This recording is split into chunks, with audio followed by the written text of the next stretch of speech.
अस्सलाम वालेकुम, कैसे हैं dear students.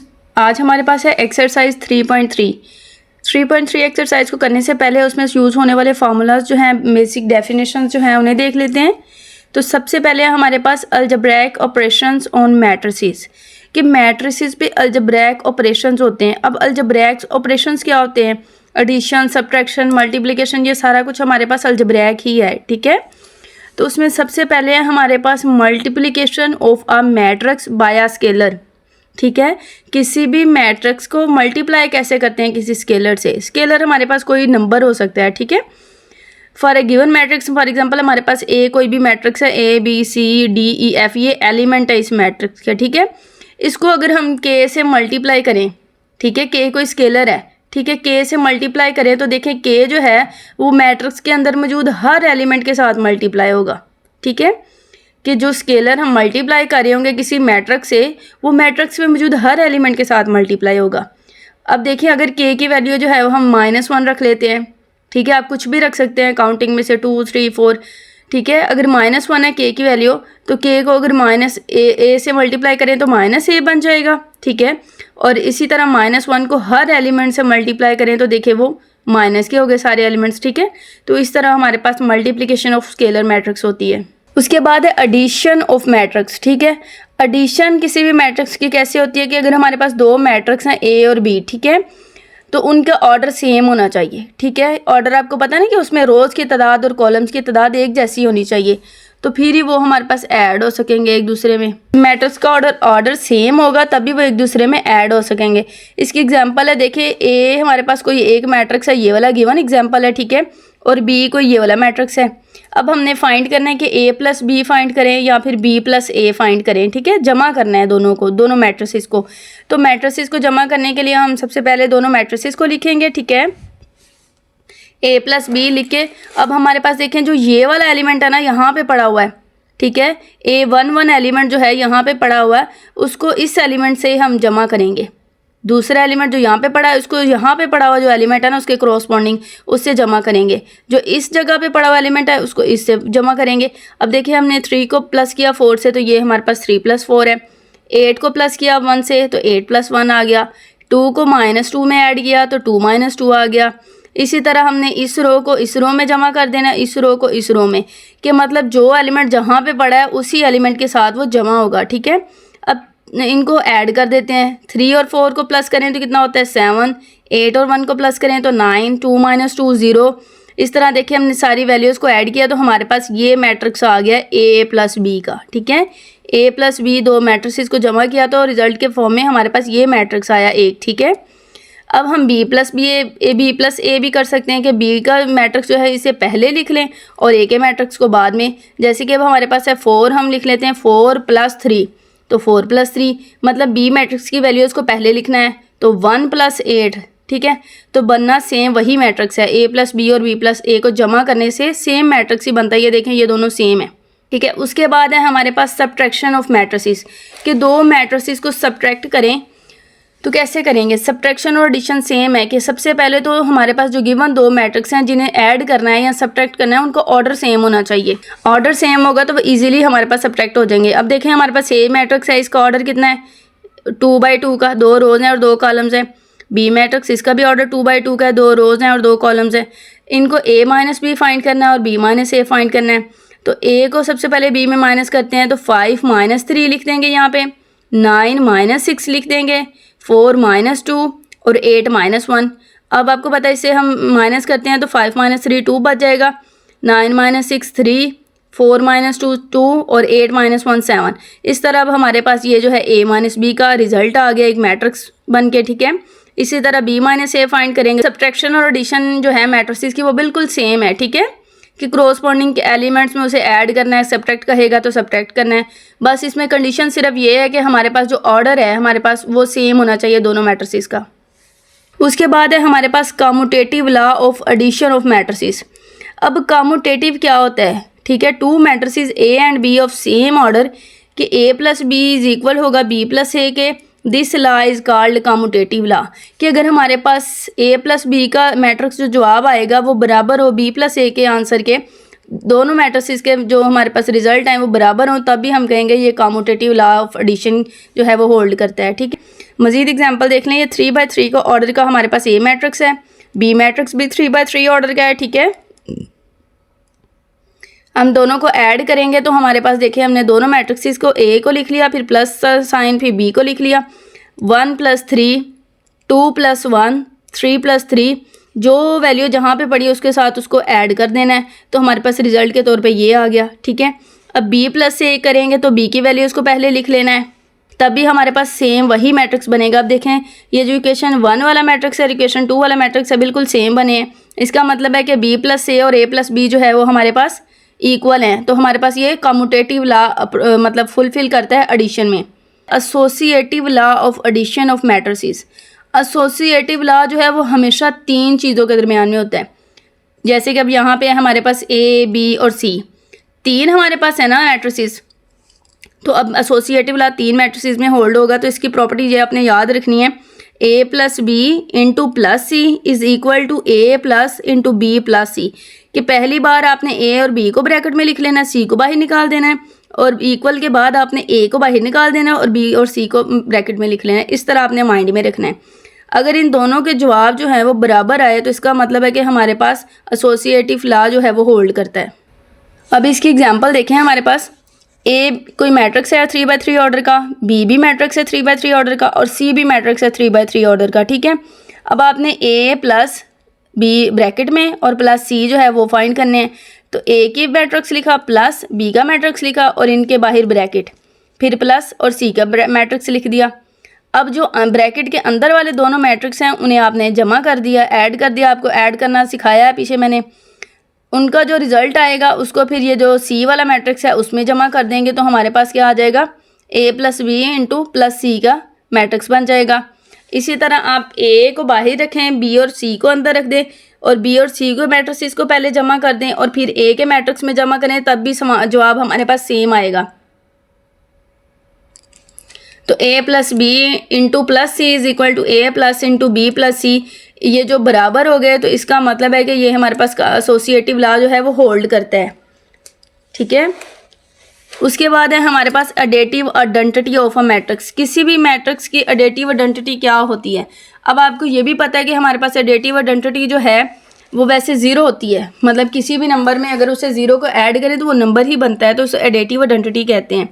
0 a + 0 is equal to a is equal to 0 + a, मतलब कि हमारे पास 0 को राइट साइड से करें या लेफ़्ट साइड से ऐड करें तो वो नंबर ही आता है। ठीक है, जमा जिस तरह मर्जी कर लें। ठीक है, अब देखें हमारे पास मैट्रिसेस की फॉर्म में भी जो 0 0 वाला मैट्रिक्स होगा ना, जिसे 0 मैट्रिक्स हमने पीछे पढ़ा है पिछली एक्सरसाइज में, या नल मैट्रिक्स कह लें, तो वो हमारे पास यहाँ पे क्या कहलाता है, आइडेंटिटी मैट्रिक्स कहलाता है। ये देखिए हमारे पास ए कोई मैट्रिक्स है, ठीक है, और उसमें अगर हम एडेटिव आइडेंटिटी उसकी जो है वो ऐड करें, 0 0 वाला मैट्रिक्स उसमें जमा करें, तो वो मैट्रिक्स दोबारा वही बन जाता है ना, ए के इक्वल ही आ जाता है। लेफ़्ट से करें या राइट से करें तो वो ए के बराबर ही आ जाता है, तो इसे कहते हैं एडेटिव आइडेंटिटी। उसके बाद additive inverse of a matrix, कि किसी भी मैट्रिक्स का एडेटिव इन्वर्स क्या होता है। अब आपको पता है कि हमारे पास 1 ए है, तो ए का एडेटिव इन्वर्स क्या होगा, -a। एडेटिव इन्वर्स वो नंबर होता है, वो वैल्यू होती है जिसको अगर उस नंबर में जमा करें तो आंसर 0 आ जाए। अब a को जमा करें -a में तब भी 0 आता है, -a को जमा करें a में तब भी 0 आता है, तो एडेटिव इन्वर्स हमारे पास यहाँ पे आ गया। अब इसकी एग्जांपल देखें, a हमारे पास कोई भी मैट्रिक्स है ऑर्डर 3/3 का, ठीक है। अब इसका एडेटिव इन्वर्स क्या होगा, अब इसका एडेटिव इन्वर्स हमारे पास -a होगा। आपने जो भी a का मैट्रिक्स है उसको माइनस से मल्टीप्लाई कर देना है, -a इज़ इक्वल टू साथ मल्टीप्लाई करेंगे तो माइनस का 2 प्लस का हो जाएगा, प्लस का 1 माइनस का हो जाएगा, इसी तरह सबके साइन चेंज हो जाएंगे। तो ये हमारे पास देखिए ये एडेटिव इन्वर्स आ गया। अब हमने इन दोनों को ऐड कर देना, a को और -a को। a का मैट्रिक्स ये है, यहाँ पे लिखा, प्लस -a का मैट्रिक्स ये लिखा, तो आंसर क्या आ गया, 0 0 0 वाला मैट्रिक्स। तो यही तो हमारे पास एडेटिव इन्वर्स है कि कोई भी वैल्यू उसमें ऐसी वैल्यू ऐड करें कि वो आंसर 0 दे, तो उसे एडेटिव इन्वर्स कहते हैं। पास एक्सरसाइज 3.3 क्वेश्चन नंबर 1 है, which of the following matrices are conformable for addition and subtraction, कि आपको उन्होंने डिफरेंट मैट्रिसेस दिए हुए हैं, ठीक है, उनमें आपने बताना है कि कौन कौन से मैट्रिक्स जो हैं वो एक दूसरे के लिए सूटेबल हैं, मतलब कौन से मैट्रिक्स हैं जो आपस में सब्ट्रैक्ट हो सकते हैं, कौन से मैट्रिक्स हैं जो आपस में ऐड हो सकते हैं। तो हमें एडिशन और सब्ट्रैक्शन के लिए किसी भी मैट्रिसेस की कौन सी कंडीशंस होती हैं, ज़ाहिर सी बात है हम ऐड और सब्ट्रैक्ट दो चीज़ों को ही करते हैं, दो मैट्रिसेस को ही करते हैं।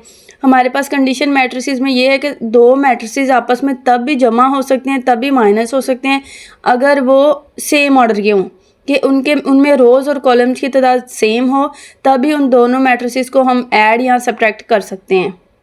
अब देखिए हमारे पास मैट्रिसेस है ए, ये 2x2 ऑर्डर का, आपने साथ में ऑर्डर मेंशन कर लेने हैं। इसमें 2 रोज़ हैं तो इट्स मीन कि ये 2 रोज़ बाय 2 कॉलम, 2x2 ऑर्डर का हो गया। फिर आपने बी है, इसमें कितनी है, 2 रोज़ हैं और कॉलम कितना है, 1 है, तो ये 2x1 इसका ऑर्डर हो गया। इसी तरह सी मैट्रिक्स देखें, इसमें 1 रो है और कॉलम कितने हैं, 2 कॉलम है, तो 1/2 का ऑर्डर हो गया। डी मैट्रिक्स देखें, इसमें भी 2 रोज़ और 2 कॉलम है, तो ये भी 2/2 ऑर्डर हो गया। ठीक है, इस तरह आपने जितने भी गिवन है मैट्रिसेस उसमें आपने ये 1/1 के उनके ऑर्डर जो हैं वो मेंशन कर लेने हैं। ये हमारे पास 1/2 का है, ठीक है। और जी हमारे पास क्या है, देखिए 2 रोज़ हैं और कॉलम कितना है, 1, तो 2/1, ये 1/1 और ये मैट्रिक्स है हमारे पास 2/1। ठीक है, अब आपने जब मैट्रिसेस के ऑर्डर लिख लिया आपको इजीली पता चल जाएगा कि कौन से मैट्रिक्स जो हम आपस में ऐड या सब्ट्रैक्ट हो सकते हैं। ठीक है, अब देखिए मैट्रिक्स ए, मैट्रिक्स ए हमारे पास कितने ऑर्डर का है, 2/2 का। अब आपने देखना है कि 2/2 ऑर्डर का और कौन सा मैट्रिक्स है, तो ये डी मैट्रिक्स भी 2/2 ऑर्डर का है। ठीक है, इसके अलावा चेक करें, बस ए और डी ही 2 मैट्रिसेस ऐसे हैं जो कि सेम ऑर्डर के हैं। इसका मतलब है कि A and D R of same order. तो अब ये दोनों ए और बी जो है वो एक दूसरे के लिए कंफॉर्मेबल हैं कि वो एक दूसरे में सब्ट्रैक्ट भी हो सकते हैं और ऐड भी हो सकते हैं। इसी तरह अब आपने बी मैट्रिक्स देखना है, बी मैट्रिक्स देखें 2/1 का ऑर्डर का है। अब आपने चेक करना है कि और कौन सा मैट्रिक्स है जो 2/1 ऑर्डर का है। ठीक है, 2/1 ऑर्डर का हमारे पास जी, देखें 2/1 हम लिखा हुआ है और एम भी 2/1 ऑर्डर का है। तो आपने कह देना है कि B, G and M are of same order, so that they are conformable. उसके बाद हमने देखना है सी, सी कितने ऑर्डर का है, 1/2 का। अब हमने 1/2 ऑर्डर के और देखने कौन है, तो एफ भी 1/2 ऑर्डर का है। ठीक है, उसके अलावा कोई भी 1/2 ऑर्डर का नहीं है, तो हमने कह देना है कि सी और एफ जो हैं वो आपस में ऐड भी हो सकते हैं और सब्ट्रैक्ट भी हो सकते हैं क्योंकि वो सेम ऑर्डर के हैं। नेक्स्ट इसी तरह आपने देखते जाना है उनका ऑर्डर। ई कितने ऑर्डर का है, 1/1 का, और एच भी 1/1 ऑर्डर का है। तो आपने कहना है E and H R of same order, तो ये आपस में ऐड और सब्ट्रैक्ट हो सकते हैं। ठीक है, बहुत इजी सा क्वेश्चन है, एमसीक्यूज़ के तौर पे भी आ सकते हैं। क्वेश्चन नंबर 2 है, if X and Y and Z, आपको एक्स वाई और जेड के मैट्रिसेस गिवन हैं और आपने उस पर ये कंडीशन फुलफिल करनी है कि एक्स और वाई को आपने ऐड करके दिखाना है। ठीक है, एक्स और वाई को ऐड करने के लिए सिंपली है कि उन दोनों में जो भी क्रॉसपॉन्डिंग एलिमेंट्स हैं उनको आपस में ऐड कर देना है। तो हमने एक्स का मैट्रिक्स लिखा प्लस वाई का मैट्रिक्स लिखा। अब ये वाला जो एलिमेंट था उसको इस जगह पे जो पड़ा एलिमेंट है उसमें ऐड कर देना है, 1 + 1 हो जाएगा। अब -1 को इस एलिमेंट में ऐड करना है तो -1 + 2, और यहाँ पे जो एलिमेंट पड़ा उसको इसमें ऐड कर देना है और यहाँ पे जो एलिमेंट पड़ा उनको इस ऐड कर देना। अब देखें ना, इसी वजह से तो हम कहते हैं कि ऑर्डर सेम होना चाहिए ऐड एडिशन में या सब्ट्रैक्शन में, ताकि वो एक दूसरे के साथ जो है वो ऐड हो सकते हैं इसीलिए। अब हमने 1/2 1 + 1 हमें पता है 2 होते हैं, -1 + 2 1, इस तरह हमने सब लिख दिया तो हमारे पास x + y का मैट्रिक्स बन गया। नेक्स्ट है हमारे पास y + 7z। ठीक है, y हमारे पास ये मैट्रिक्स है +7 और z का ये मैट्रिक्स है। आपने क्या करना है, y का मैट्रिक्स पहले वैसे का वैसे ही लिखा रहने देना है और z के अंदर जो है वो 7 को मल्टीप्लाई कर देना है। तो 7 3 कितना होता है, 21, 7 0 0, 7 0 0 और 7 - 2 -14। तो अब हमारे पास ये मैट्रिक्स बन गया। इन दोनों मैट्रिक्स को आपस में ऐड कर लेना है। 1 को किस में ऐड करेंगे, 21 में, तो 1 + 21, 2 + 0, 3 + 0 और 4 - 14। ठीक है, अब इनको आपने हल कर लेना है। तो 21 + 1 22 होता है, यहाँ पे 2, यहाँ पे 3 और यहाँ पे क्या आ जाएगा, -10। तो यही तो हमारे पास क्या है, y + 7z। कितना इजीली सॉल्व हो गया। सेम क्वेश्चन नंबर 3 है हमारे पास 4x माइनस जेड। तो आपने x का मैट्रिक्स लिखा माइनस z का मैट्रिक्स लिखा, 4 को अंदर मल्टीप्लाई किया हर एंट्री के साथ, ठीक है। उसके बाद इन्हें सब्ट्रैक्ट कर दिया क्रॉसपॉन्डिंग एलिमेंट्स के साथ, 4 minus 3 minus 4 minus 0 minus 8 minus 0 और 8 माइनस और माइनस प्लस हो गए, यहाँ पे 2 आ जाएगा। तो 4x माइनस जेड का मैट्रिक्स बन जाएगा आपके पास। नेक्स्ट क्वेश्चन है x plus 2y plus 3z। अब इतनी लंबी स्टेटमेंट देख के कंफ्यूज नहीं होते, सिंपली उसमें यही प्रोसेस है कि आपने जो y है उसके साथ पहले आपने 2 को मल्टीप्लाई करना है, कि मतलब y की जितनी भी एंट्रीज है उसके साथ आपने 2 को मल्टीप्लाई करवा देना है। इसी तरह z की जितनी भी एंट्रीज है उसको 3 के साथ मल्टीप्लाई करवा देना है। अब आपस में इन तीनों को आपने जमा कर देना है, 1 plus 2 plus 9 minus 1 plus 4 plus 0। तो सारी क्रॉसपॉन्डिंग एलिमेंट्स को आपस में आपने ऐड कर दिया, तो आपके पास ये आंसर आ गया। नेक्स्ट है x minus 4y plus Z. यहाँ पे भी क्या है, हमारे पास x का मैट्रिक्स लिखेंगे माइनस 4y का मैट्रिक्स लिखेंगे प्लस z। अब ये नेक्स्ट स्टेप में क्या करना है कि जो बाहर है उसको पहले अंदर मल्टीप्लाई करवा देंगे। तो 4 1 ज़ा 4, 4 2 ज़ा 8, 4 को हर एंट्री के साथ आपने मल्टीप्लाई करवाया। उसके बाद अब देखें ये दोनों मैट्रिक्स आपस में माइनस होने हैं और ये आपस में जमा होने हैं।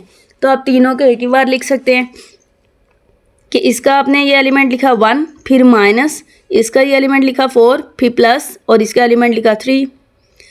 यहाँ पे -1 माइनस 8 प्लस 0, इस तरह आपने इनको भी ऐड कर लेना है, तो आपके पास आंसर आ जाएगा। नेक्स्ट क्वेश्चन है z माइनस जेड। आपको पता है कोई भी अगर एंट्री आपस में वो हमारे पास माइनस होंगे तो वो 0 बचता है, ठीक है। तो z माइनस जेड भी 0 ही बच जाएगा मैट्रिक्स। z माइनस जेड करेंगे उसके मैट्रिक्स तो वो 0 ही आंसर आएगा। क्वेश्चन नंबर 3 है फाइंड अडेटिव इनवर्स। बहुत इजी है। अडेटिव इनवर्स क्या होता है, ऐसी वैल्यू जो कि उसमें ऐड हो तो 0 आंसर दे। तो आपको पता है कि अगर हमारे पास 1 है तो 1 में क्या ऐड करेंगे कि वो 0 आंसर देगा, 1 में हम -1 ही ऐड करेंगे तो वो 0 आंसर देगा ना। इसी तरह हमारे पास अगर मैट्रिसेस में गिवन है P कोई मैट्रिक्स, ठीक है, तो P को हम किस में जमा करेंगे कि हमारे पास 0 आंसर आए। P को -P में जमा करेंगे ना तो 0 आएगा। ये देखें P को -P में जमा करेंगे तो ही हमारे पास 0 आंसर आएगा, ठीक है। तो आपने -P इसका अडेटिव इनवर्स लिख देना है कि इसके ईच एंड एवरी एंट्री के साथ भी आपने साइन जो है वो चेंज कर देना है, माइनस को मल्टीप्लाई कर देना है। अब Q मैट्रिक्स है, इसमें भी हमारे पास एडेटिव इनवर्स क्या होगा, -Q। -Q करने के लिए क्या करते हैं, मैट्रिसेस में मौजूद ईच एंट्री को हम माइनस से मल्टीप्लाई कर देते हैं। तो प्लस का 9 था तो माइनस का हो गया, माइनस का 3 था तो प्लस का 3 हो गया। सेम हमारे पास है नेक्स्ट क्वेश्चन, यहाँ पे R है तो R का एडेटिव इनवर्स भी -R होगा, S का एडेटिव इनवर्स भी -S होगा, ठीक है। बहुत ईजीली ये एक्सरसाइज हो जाती है, बहुत आसान और शॉर्ट से क्वेश्चन है।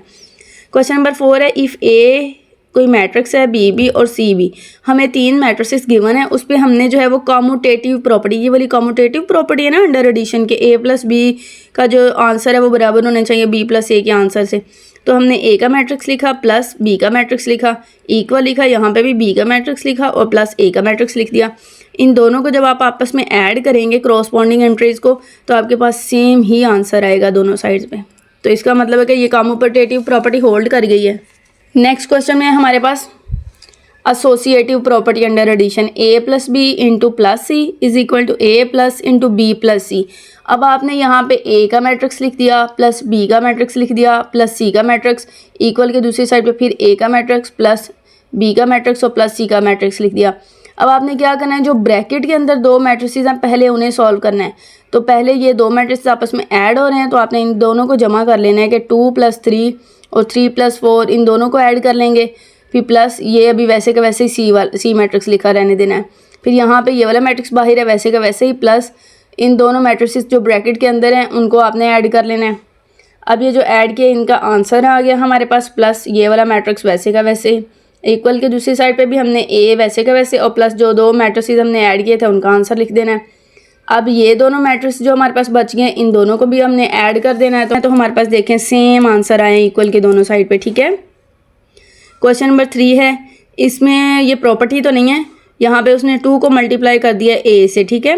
तो 2A + B + C is equal to 2A + into B + C, ठीक है।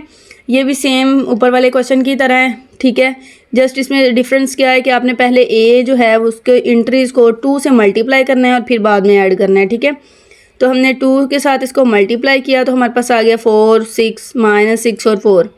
फिर आपने ये मैट्रिसेस वैसे के वैसे ही लिखे रहने दे।